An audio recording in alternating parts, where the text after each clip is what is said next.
دراصل سر اس میں ایک بیچ میں بات آتی ہے کہ اہل سنت اور ہمارے بھائی اہل شیعہ دونوں کی کتابوں میں یہ موجود ہے کہ مولا امام حسن نے اپنی حکومت معاویہ کو دے دی تھی اور معاویہ کے ہاتھ پر بیعت کر لی تھی.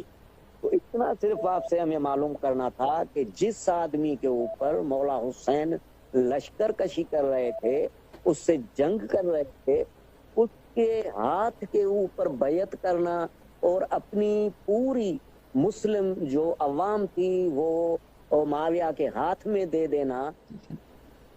آپ نے جو فقرے کہا نا کہ ان کی حکومت تھی، انہوں نے اپنی حکومت معاویہ کو دیا. حکومت ان کی نہیں تھی، حکومت ان کی ٹوٹ چکی تھی.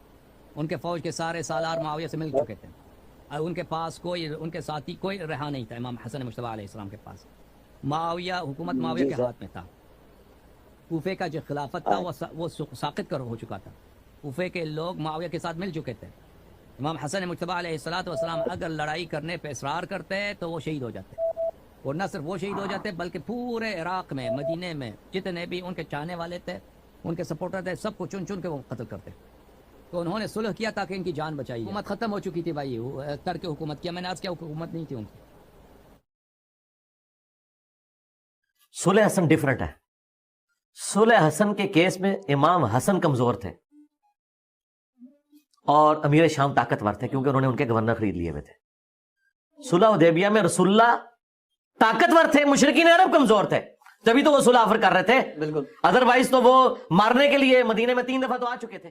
کیا اس لیے کہ حضرت اس حسن کو پتا تھا کہ میں یہ جنگ جیت نہیں سکتا، اس کے نقصانات زیادہ ہوں گے.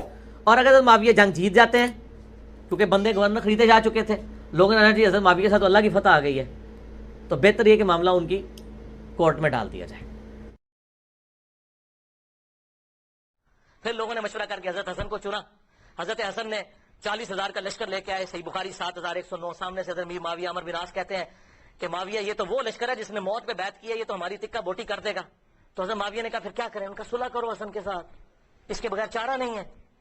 اچھا، انہوں نے پھر کہا ٹھیک ہے صلح کر لیتے ہیں. صلح آفر کرتے ہیں.